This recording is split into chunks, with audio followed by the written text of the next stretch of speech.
In this video, I'm going to talk about how to set clear, realistic goals.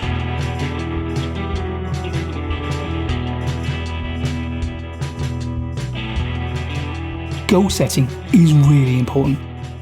It sets a clear direction and it inspires us and motivates us to work towards that direction.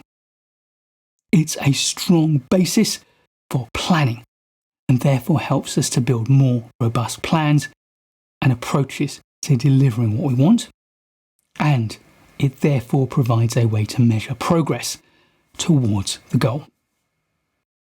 The commonest framework for effective goal setting is the SMART framework. Effective goals are specific. That is, we avoid ambiguous general terms and we focus on the detail of what we want to achieve. Let's face it, if you set vague goals, it's very hard to be certain of the level of progress. It's also very hard to show that we've not made progress.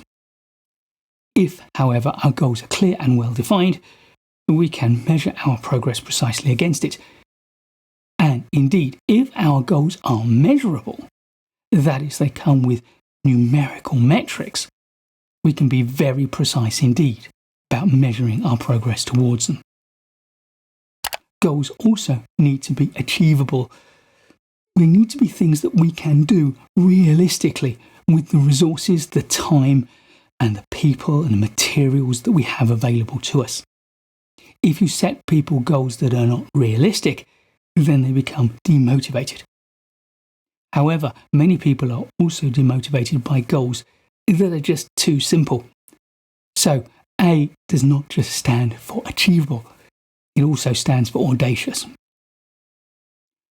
Next, our goals must be relevant. They must be relevant to our career and our own progression and personal desires, but also relevant to the needs of our teams and our organisations or to our community and our society at large.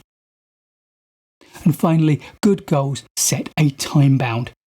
There is a milestone or a deadline by which the goal needs to be achieved.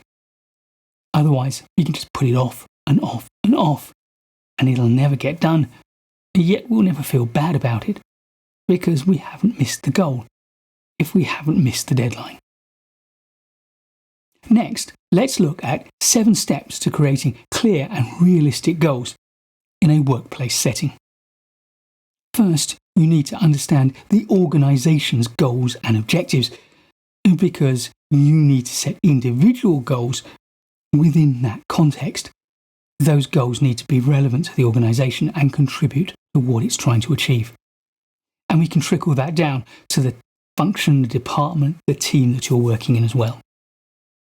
Second, involve the employees in their own goal-setting processes. Get their input and their feedback to ensure that the goals are relevant to them and that they can happily commit to them. Therefore, you need to have an understanding of their development needs and their priorities and where they want to take their careers.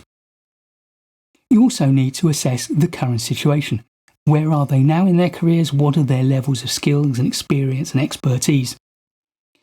Goals are about stretching from beyond where you are to where you want to be. So if you don't have a baseline of where you are, then you can't set an appropriate goal. It's also important in assessing the current situation that you're clear about what are the constraints and what are the resources available. Halfway through our 7 steps, we define the goal, and using the SMART criteria is a good way to go. Next, break the goal down into steps. One big goal can be very intimidating and hard to measure, whereas breaking it down into steps or sub-goals can make it a lot easier to work on and to assess progress. Next, set deadlines for those small goals or individual steps. And finally, document, articulate and communicate the goal effectively and make sure that everyone involved has a clear understanding of what that goal is with no ambiguity. That way, there is no doubt, there is no confusion. Finally, let's talk about the ongoing monitoring, supporting and, let's face it, adjusting of those goals. Track progress regularly. If you've set measurable goals, then you will have metrics against which to track progress. If it's your goal, or if you are supporting someone whose goals they are, either way you have an obligation to review and reflect on what that progress is telling you. But also review and reflect on the context and how it may have changed, because the goal that you set back then may not be the appropriate goal for tomorrow. As you go, celebrate small wins and learn from what you're doing well as learning from the mistakes you make along the way. And finally, be flexible. Be prepared to adjust, modify, or even scrap goals which are no longer relevant, and set new ones if they're needed. Albert Bandura and Daniel Trebone discovered that two things are most important in motivating success and performance improvement. The first of those is good goal setting, and the second is good quality feedback. When you combine the two, then performance improvement will surely follow.